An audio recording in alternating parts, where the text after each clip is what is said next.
Now to another sensational Mark White exclusive, because authorities in France have been accused of encouraging people smuggling after GB News obtained damning new video proving the French are handing out life jackets to small boat migrants. It's astonishing footage. Here's the man who secured it. It's GB News' Homeland Security Mark White. Mark, the video you're about to lay out is an astonishing conveyor belt of the industry coming from Calais to Britain, but worse than that, it's being enabled by the French Coast Guard. Over to you. Well, that's the fear anyway in handing out these life jackets. Is that enabling the people smuggling trade? We've been aware for some time that the French were handing out life jackets in increasing numbers to migrants.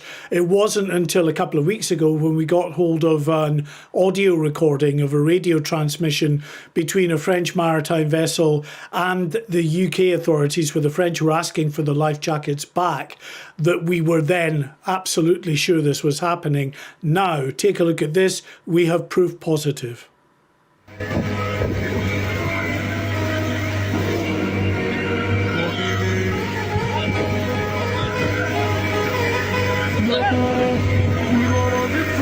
Thank you, brother. Thank you.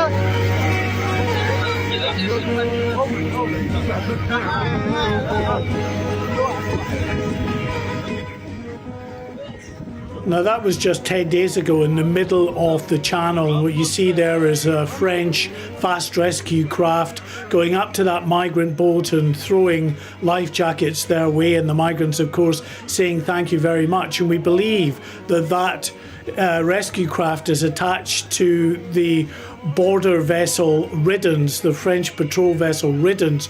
We've got another image we can show you, which is a still image we've taken from this video, and that shows there in the background that vessel, the Riddens, in the background of this particular shot. We don't seem to have that, we just got the video, but in the video itself you can see, in fact there you can see the still image there of one of the migrants waving at the camera and the Riddens vessel in the background there. Now, the French will argue what they're doing is just simply saving lives at sea and being responsible here. In fact, take a look at another migrant video shot again by the migrants as part of this publicity drive that the people smugglers push out. This is a boat that's leaving the French shore, but very few of those on board actually have life jackets. Quite a few of them have tire inner tubes on. And the French would say what they do is they intervene to ensure that those individuals do not drown. But while of course there's an argument to be made about saving lives at sea, there is a counter argument that is also a strong argument about whether this is enabling the people smuggling trade, because these videos, with all their natty little music and graphics, are being repackaged by the people smugglers and pumped all around the world. And what they're telling would-be customers is, don't worry, if you hit the water in these small boats, the second you enter that water, you are safe. The French will escort you through the busy shipping lanes, and they will also give you life jackets to add to your safety during that particular journey. Listen to what the former head of Border Force, Tony Smith, says. He's in no doubt that what's happening here is enabling people smuggling in the Channel. This isn't a good measure by the French, actually. It's not helpful, because what we really want the French to do is to stop vessels leaving France in the first place. That is the best way of saving lives. And if they already have small vessels like these that are capable of going alongside migrant vessels safely, then why are they not deploying those in the shallow waters off the beaches of France and putting people back into France where they can be certainly made safe? Because those waters are treacherous, and I'm afraid this policy is simply encouraging more irregular migration, and I'm afraid more will still drown. And I think that's a strong point that Tony Smith makes there about these fast rescue craft, the rigid inflatables. They are available. They have them in numbers. Why aren't they using them? Further ensure. We're told that the French are currently training with a view to doing that, but we are, how many, 6 years, 7 years into this migrant crisis before they're actually now doing this?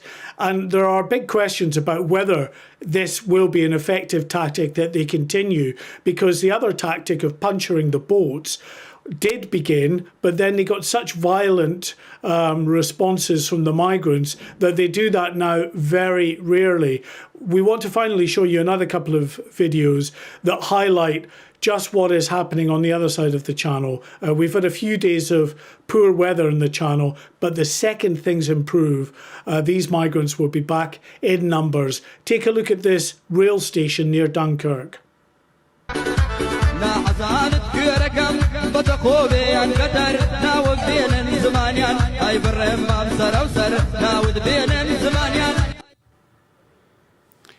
Of course, no police in sight, no one to move them on. They're waiting for transport down to the beaches to get their next boat across.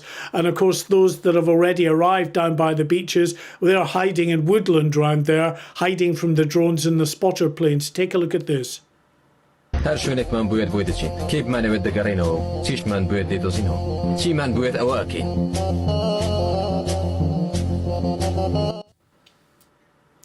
An indication there of what is still to come, with, we're told, thousands massing along the northern shores of France. As the weather improves, the numbers crossing will be even greater. Martin, we're already at 11,500 who have crossed so far this year, 36% up on the numbers who crossed at this point last year. Mark White, an astonishing set of videos. You're the best in the business. Thank you very, very much for bringing it to us again. Some reaction now back in the studio here in Westminster. I'm joined by the Reform UK MP for Ashfield, Lee Anderson, and the former Labour Special Advisor, Paul Richards. Gentlemen, welcome to the show. Lee Anderson, I want to come to you first. An astonishing array of videos there. Many people looking at that will think that the French Coast Guard are simply enabling the people smugglers. Well, it might be astonishing, Martin, but it comes as no surprise. This has been happening for the last 3 or 4 years. As you know, I've been to the camps. I saw the French enabling, and the NGOs, the British NGOs, enabling these illegal migrants to come over the channel. I'll tell you what, this started under the Tory government. It's got worse under this Labour government. And what we might as well do is just put 2 flights a day on from France. We might as well put 2 Ryanair flights on and say, come on, lads, jump on here. Because that's what we're doing. This is not deterring. It's not smashing the gangs.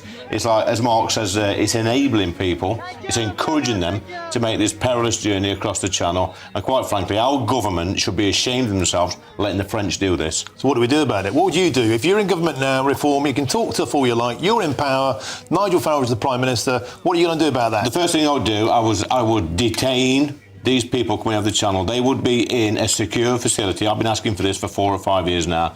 As soon as they land on our shores, they should be put in a camp and detained there, ready for deportation. They should not be allowed to claim asylum, no asylum claims whatsoever, and where we can, turn them back in the channel. Paul Richards, let's bring you in at this point. There is nothing more obvious than the naked evidence we see before our eyes. This is a total failure of the British state. It's a total failure of the French authorities. It's bedlam in the channel. I mean, there are people that say just put the Royal Navy destroyers into the channel and, shell these people, let them drown in the channel. But I think most people... Who says that? Who said that, Paul? People... Who's these people? You hear people saying let them drown. There are people on the doorsteps who say let them drown. But I think handing out life jackets isn't enabling. I think it is just securing safety at sea. And by the point that they're there, it is obviously too late, isn't it? So the argument is about how do you then stop that happening? How do you puncture the boats from getting anywhere near the water? How do you disrupt the supply lines? Puncture the boats before they get anywhere near the coast of France or Belgium. How do we work better with the French and the Belgians to stop so that it gets nowhere near the water? And how do you smash the gangs? And that is a slogan based on a policy, which is the only way to do this, because you have to stop these animals who are putting these people into boats. by 36% this year alone. This smashing the gangs nonsense. This slogan is absolute nonsense. But you and I know if there was an easy, single, simple solution like gunboats in the Channel or whatever, then any government, Labour or Tory, there is or a Reform simple would solution, do it. and your government and the Tory government was the same. They haven't got the backbone or the political will to do it. These people need sending back the same day. And if it means a standoff with France, so what? But there are people dying in the Channel every single week. Indeed, and that is horrendous, which is why they're giving them the life jackets. And I think we can all agree that's a reasonable thing to do. But, you know, the point is, how do you stop them getting anywhere near the Channel? How do you stop this evil trade even happening? And that you stop the animals who are putting them into the boats. Yeah. And you lock them up. That's what you do. They should be locked up. As soon as they arrive on these shores, they should be locked up. No, I don't mean the asylum seekers. I'm talking about the criminal gangs who are putting them in the water in the first place. When a gang gets arrested, I think we've arrested one person so far who's been sent to prison since Starmer said he was going to smash the gangs. There's another 20, 30, 40, 50 gangs ready to take their place. We need to redouble our efforts. No, it's nonsense. This will not stop until the pull factor is stopped. And the pull factor at the moment is you give them life jackets, you're escorting them across the Channel, you put them in hotels, you give them free legal aid to claim asylum, and they're never leaving this country. I mean, they shouldn't be in hotels. I agree with that. I think the people profiteering out of hotels should be taxed. They should be in tents or in camps. That's where they should be. But your policy is not that you should ban all asylum. No, it's not. No. So how but what we say is, if you arrive here illegally, i.e. on a boat or in the back of a lorry, you should not claim asylum. Right. But how do you know that some of the people on those boats are not actually legitimate asylum seekers? Because they've just left a safe country in France. But then, if they're in a safe country, they've passed through 6 or 7, Paul, safe countries, if they are really, for their life, in fear of their life, they would claim asylum in the first safe country. Well, of course they would. I would. I think if that would you travel to 7 safe countries if you were scared? Well, do you know, I think some of the people that do that have quite a lot of gumption, quite a lot of guts. Some of them, I wouldn't mind some of them actually being in the country. But you know, these people in these boats are not genuine asylum seekers. They're economic migrants. Well, some are, some coming aren't. For a better I don't think life. we can judge from looking at them. They end up working in prostitution, drugs, in crime. Some do, some don't. We don't know for sure. And you do need a legal process to deal with it. You're living in Clyde Cuckoo land. Not at all, no. I live on the seaside. I see this happening. I live near the hotels. I've been to the camps in France, and the lad said to me, in France, El Dorado. That's all they said, El Dorado. But that's why we need to smash those gangs, because those are the true perpetrators. So why are the figures going up under Starmer? Well, because of the good weather, mostly. Oh, right, OK. Because we've had a sustained period of sunshine, and the flat sea means they get them on the boat. That's why you need to lock them up. Yeah. So as long as there's good weather, Paul Richards, this is something we are simply powerless to stop, like King Canute stopping the tide. Disagree. We're not powerless, but there isn't a single, simple solution. You have to do lots of different things all at the same time. Maybe when Ed Miliband gets his own way and he blocks the sun out with his new madcap ideas, the weather might change. Because that's what he's going to do. All right, well, let's get on to another point now, gentlemen. Can I ask you, Sarah Pochin has just been sworn in, the latest Reform MP. Finally, you've got a woman on board. Is she going to whip you lot into shape? I tell you what, she's a very elegant lady and very forthright and strong.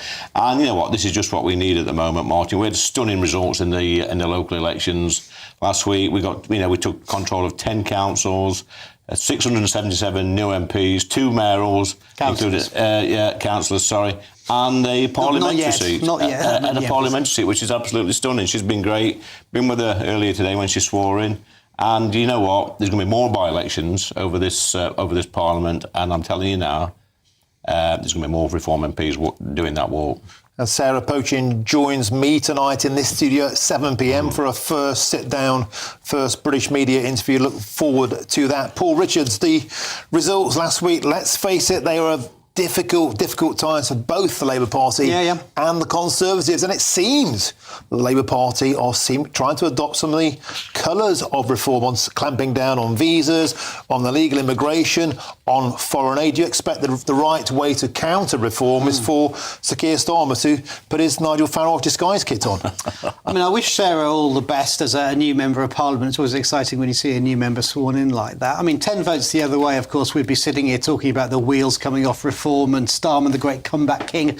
You know, it is just a few votes either way, isn't it? So politics is made of such fine margins, I guess. But I don't think the answer to your question is that Labour doesn't need to ape reform, but it does need to address directly those concerns that we heard on the doorsteps in the by-election and in the council election. Winter fuel allowance, illegal immigration. People are trying to send us a message, aren't they, when they vote? Because they weren't voting on the actual delivery of local services. It was other issues that people were concerned about. And any government has to be responsive and listen, of course. All right. Great. Lee Anderson, very quickly, if I could, what's this about your woke flag ban? The Reform Party are banning flags from council buildings. What kind of flags are going to get the bullet? Well, I went to meet Leicestershire County Councillors and Derbyshire and Nottinghamshire on Saturday, just gone.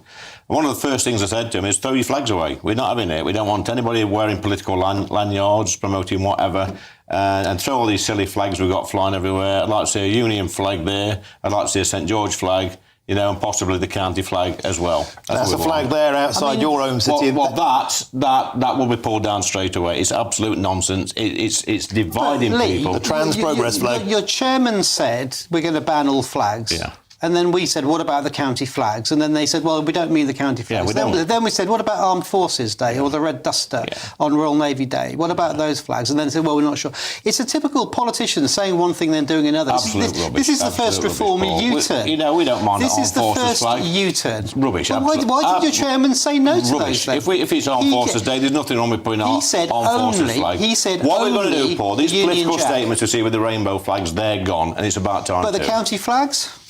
I've just said the county flags will go up. That's not what your chairman said. What about one day ago? What about the Ukrainian flag? It's amateur hour, isn't it, really? It's not amateur hour, Paul. I'll tell you what was amateur hour last Thursday when we won 677 seats, 2 mayorals, a new MP. We won 3 mayorals. Yeah, well, 3 mayorals. You wanted to know the Tories. We won. Yeah, I know you didn't. Mate, we absolutely wiped you. We wiped the floor with the Labour Party and the Tory Party. That was on its own sends a clear message out to you lot and the Tories that we're coming for you. And you see these Labour MPs that sat in the chamber they haven't sat with, a lot of them are one-termers. They're going to get kicked out at the next election. Okay, guys, I have to drop the flag on this conversation. Superb stuff. Lee Anderson and Paul Richards. Great stuff.